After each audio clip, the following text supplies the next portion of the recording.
Hi, this is Brian French with the Marketing Freak Show.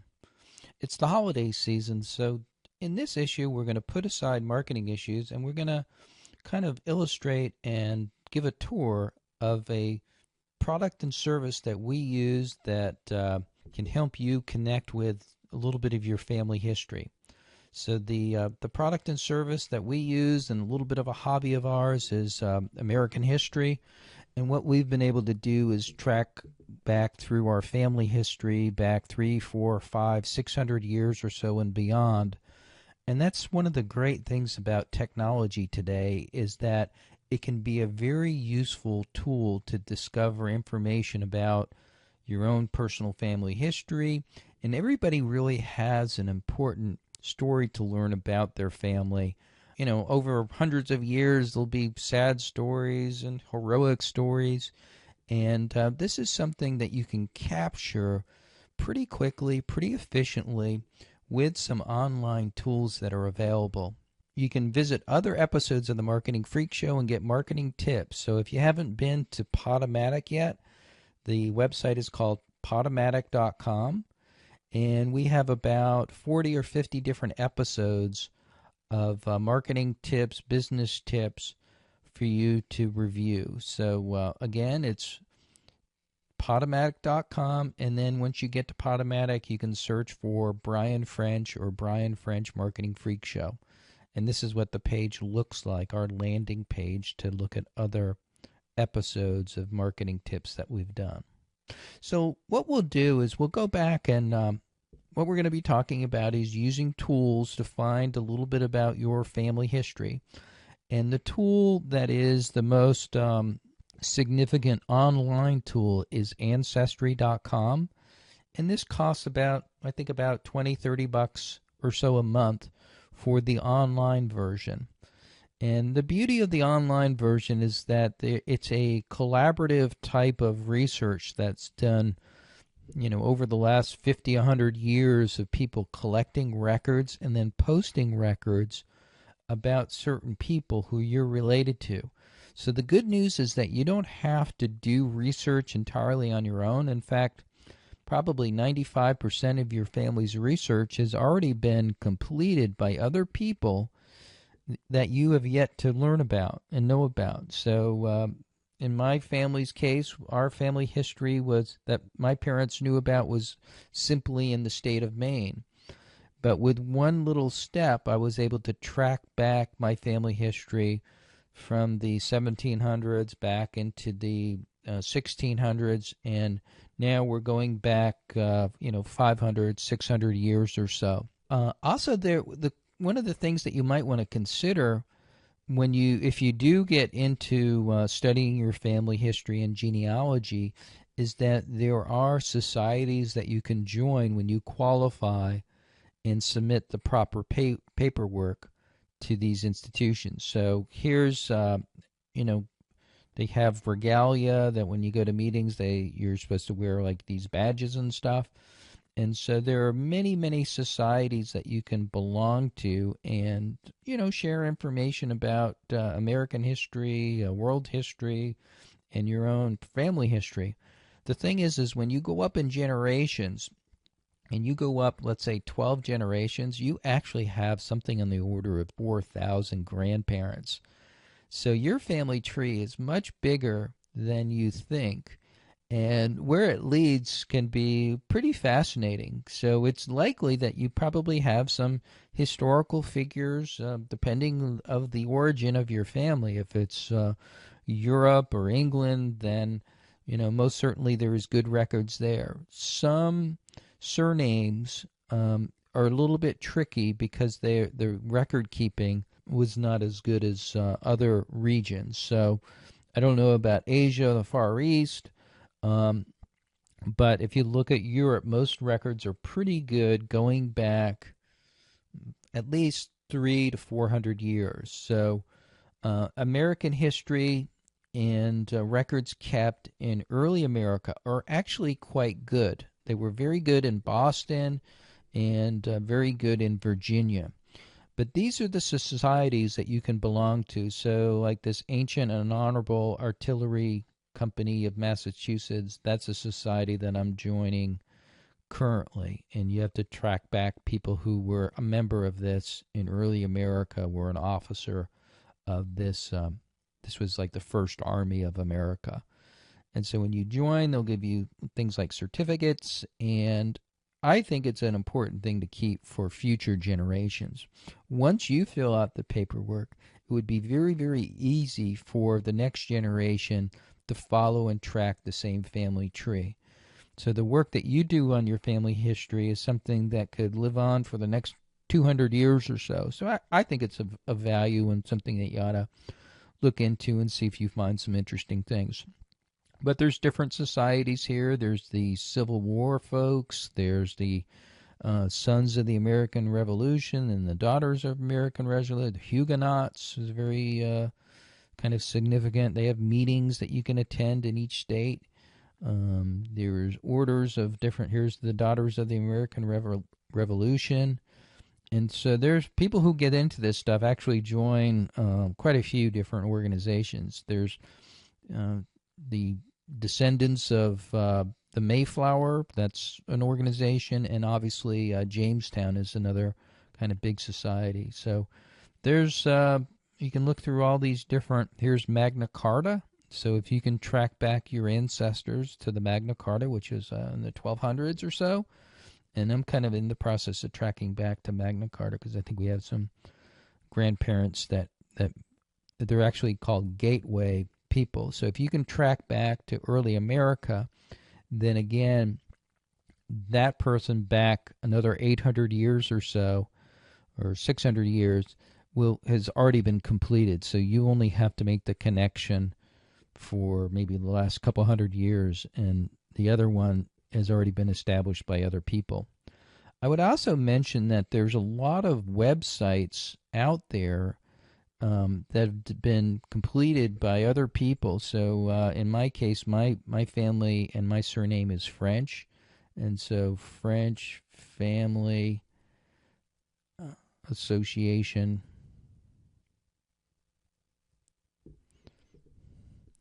And so there's actually a person that's done a considerable amount of work on our family surname.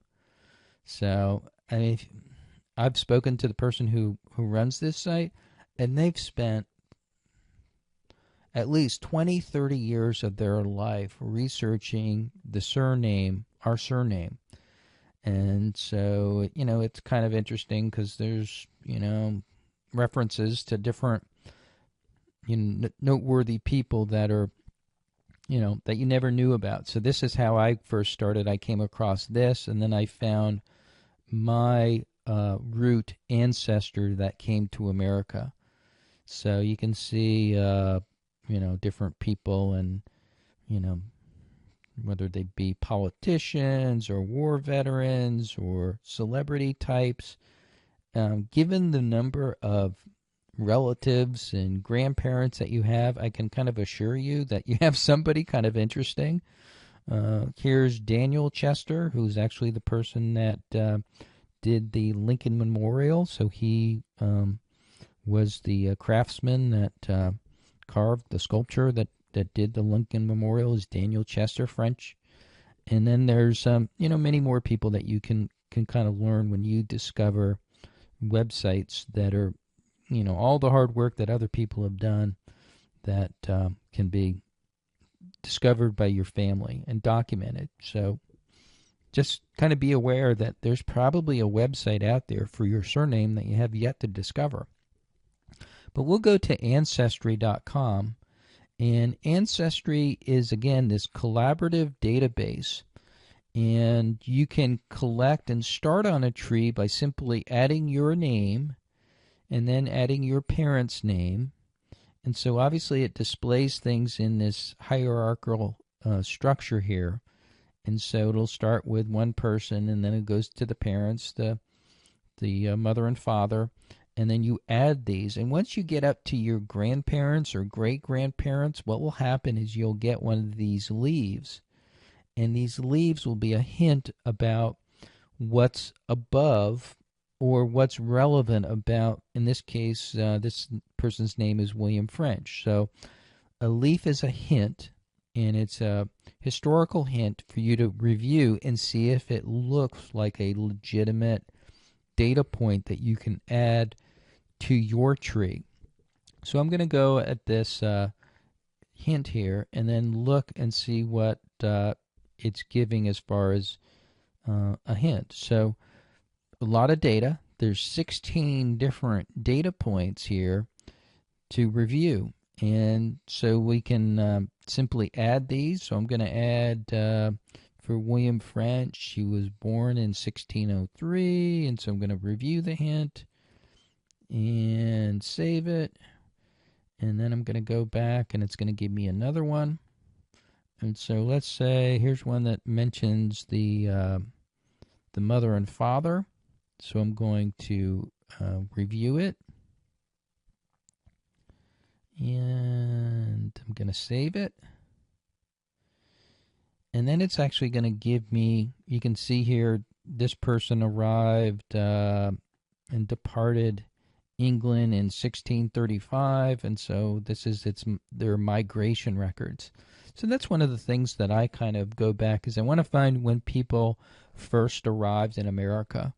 And so you can for some people they'll find that their relatives came over in the 1800s. Some going back to, you might have a connection with the Mayflower. So there were 104 people that came over in the Mayflower, but only about 51 or so survived the first winter. So a pretty small group of people, and obviously they settled in what's called the Plymouth Colony in Massachusetts. So a pretty small, tight-knit group. But if you're related to one of those people, you're probably related to 5 or 6, because being a small, close-knit colony, they married each other quite often, as you might expect, because there's so few people. At 1620, when the Mayflower arrived, there were only maybe, the small settlement in Jamestown, which wasn't doing so well, and that was pretty much. So, there was not a New York yet. There was a few trading ports along the eastern seaboard, but, really that is in essence, the beginning of America. So after the 1620s, and the Mayflower then became what's called the Great Migration, and that was John Winthrop bringing over the first group of people. And so you can track back, and there's websites that you can go to see how far back and how early your family members came over. So this is, again, the Ancestry tip, and I'm going to save it. And what it'll do is I'll go here. I'll look for William's parents, and it'll load. And so some of the data fields here, this is a correct data field. So what I've done is I've added another generation to my family tree. So this is going from William French to his father, Thomas French. So I'm going to add his name and his wife, Anne, and add it to my tree.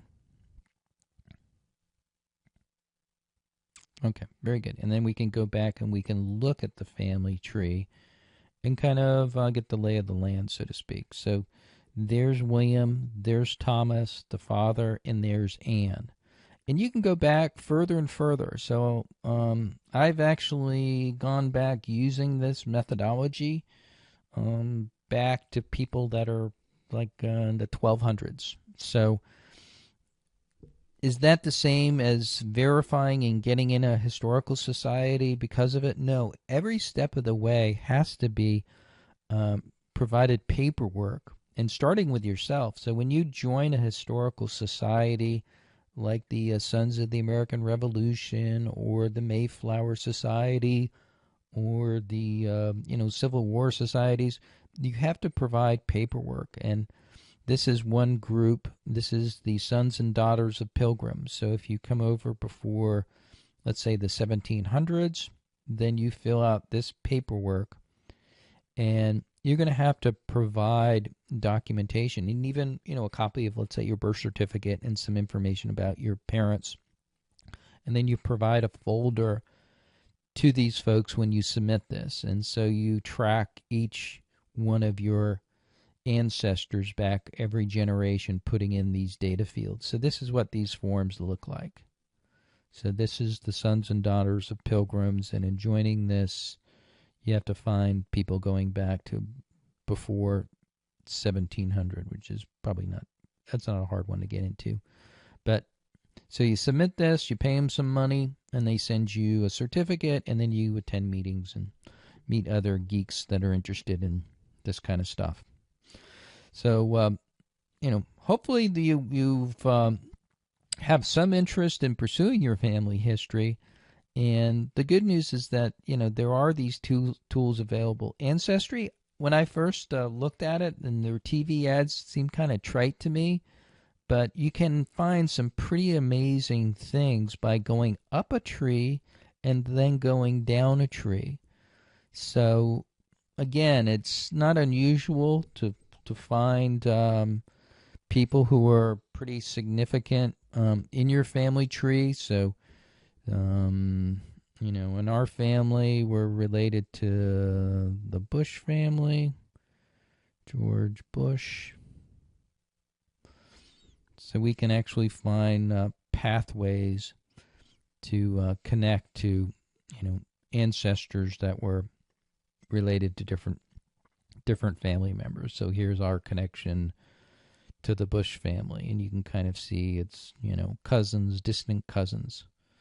So, and it's kind of interesting is that what you'll see is that, again, your family tree, you might have 24,000 grandparents, but the number of people that are in the big tree of yours, then when you start doing this, I think I have about 9,000 people or so in my tree. And so when you go up and down a tree, you'll see the relationship. So here's where the Frenches start. And, this is the Bush line here. So Fay, Prescott, kind of a Bush name, and then it starts with the Bushes. So again, that's every family has a lot of kind of distant cousins, and it might be interesting to kind of find your root people. And then you can there's plenty of good history books on particular. What I like to do is get to a historical level. Maybe it's early America in the early or mid 1600s, let's say, and to learn what the culture's like in early America in, let's say, the Boston area. And so there's some very good books, and there's history records, and some of the local historical societies are excellent of accumulating data. So there's national archives for historical data, and then there's a lot of historical societies around America that you can kind of tap into and get additional records. And there's books written. There's books written about particular locations, and there could be books written specifically on your family that people did 100 years ago, but they're just simply been lost or put aside, or not enough interest in the big picture consumer world for these books to get well known. But with the help of a computer, you can actually find them. So and a lot of the books that have been written about certain things are now digitized. And so you could find, let's say, here's a book, History of Billerica, Massachusetts. And so you can actually go to the online version and Google, and different people digitize this book, and then you can go in and search for family members within a book, and then you have some documentation. So if you wanted to go and search by your family surname and search by other people who might be of kind of interest. It's a bit intriguing. I mean, because what you'll find is that when you find a root ancestor, let's say if you're wondering if you're related to, XYZ person, well, what I discovered is that most of the people, this is kind of the town that my family's from, and then so you look at different names, and so these are obviously all the French names that are highlighted down below. But what you'll see is that there will be Frenches that married, or different people in your family that married people that kind of turn into interesting people, 5 generations later. So these books are awesome. They allow you to scan the book in just a few seconds by searching on different keywords. So once you find the city that is your kind of your root ancestors were from, then you can go and look at other data. So that's a good tool.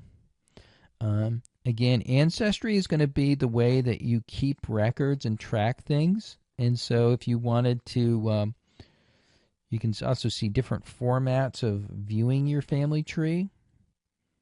And so you can kind of go back and again, the search function's pretty cool too. So you can look at all your different relatives. So if, you're going to go back and you wonder if there's, a knight in Middle Ages England, you can go back and search by, different famous knights and see if they're in your tree. So there's a lot of data here. It is kind of time consuming, and I will say that people who do genealogy research, and it's a bit of an addiction. So once you start getting these hints, it's like pulling on a thread and doing detective work. You go further and further and further and further. You also have to be careful about making errors. There will be some data that is incorrect, and that the leaf that will give you will be a faulty data point.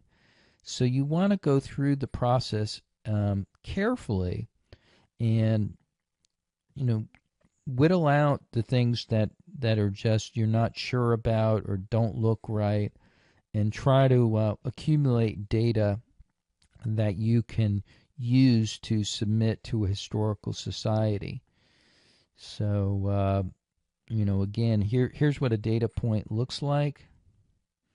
This looks like the Bush ancestors. And so you can also see that there will be, different things that different people submitted. So this is like a Bush family member, and they submitted an application to the Sons of the American Revolution for this relative. So, it's kind of interesting. And you can accumulate and you can print this stuff out. So if you were to join one of these societies or submit your application for membership, you could submit some of this online data. You can imagine what it would be like before these particular services. To collect this data, you'd be traveling all through, in this case, New England, to go to these archives. If and it's debatable whether or not you get access to this stuff, but, the old way of doing genealogy research was basically travel and records and town halls, and, it just was incredibly time consuming. And you can see for this individual, you could collect 8 or 10 records here in about 30 seconds. So all this looks pretty accurate. It's consistent. A lot of times people, you can see they married more than once, and so spouses died, and so they would remarry and keep going. And that's also something that's kind of interesting to look at, is you'll come across family members that they might have had 10 children. A lot of times children died young, but adults, it's, what's interesting is you go back to the 1700s and there's people that lived 100 years or so. So, during, really difficult conditions, it's, It's kind of amazing, and obviously you carry that bloodline and genes about your family history when you discover these things. So it's all pretty interesting. You can learn interesting things, intriguing things. You can learn whether or not there's you know heroic people in your family, or you know participated in wars, or whether or not they were involved in the Salem witch trials, or everybody's got a story to learn about. And these tools are very, very helpful. So Ancestry.com costs about $30 a month. They also do have a standalone application and software that you can also have, and this provides a little bit better kind of record keeping. So it'll allow you to look at a person and then get a report on them. So let's say if I wanted to connect with this person and look to, he's my 10th great grandfather, and I wanted to do a report, it should provide a report showing how I'm related to this person.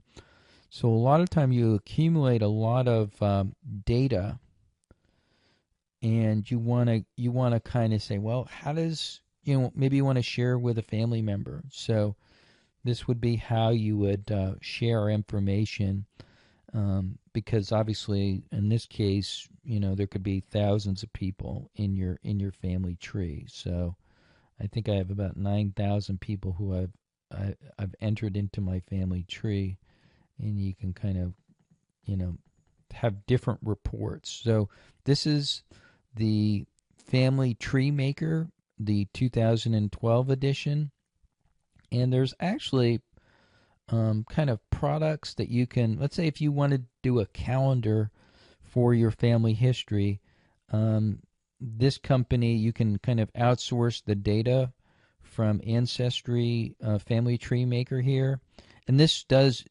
sync with Ancestry.com. So Family Tree Maker will take data from the other service that I showed you, which is this service, and download it into this, and so it's done through a sync function. But again, you could share information to other family members.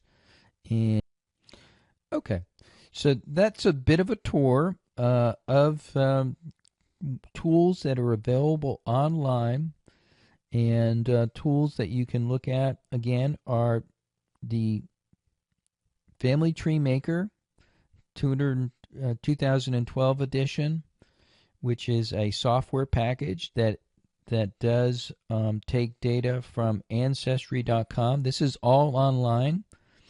Again, with this service, I would be careful, because if you make a mistake down below or low in your family tree, to correct the mistake, if you put in a incorrect generation, you might have to start over. So again, when you start building, try to get the first 4 or 5 generations that you're pretty sure about, or else you'll have to start over, because it won't skip this person and go to that person, because if you delete this person, all the ancestors will also be deleted. So you just want to be a little bit careful when you start. But it is a very intriguing thing, and will kind of American history or your own world history or family history will become much more interesting when you know the roles that your family members played in certain activities, whether it be wars or events, or whether it be the Depression or migration issues. And so you can look at this data. I haven't discovered a lot of pictures on these sites, but there's a lot of things like census records, which are very reliable. You can find the addresses where people lived, and kind of intriguing. You could see who their neighbors were, and kind of where that can be significant is, let's say if a lot of your relatives were in Boston, and you'll see most likely there'll be some famous people within their community, because obviously the population was quite smaller then. So it really it can be a fascinating tool to learn about family history, to save data about your family, and I hope you found this interesting. Again, this is Brian French with the Marketing Freak Show.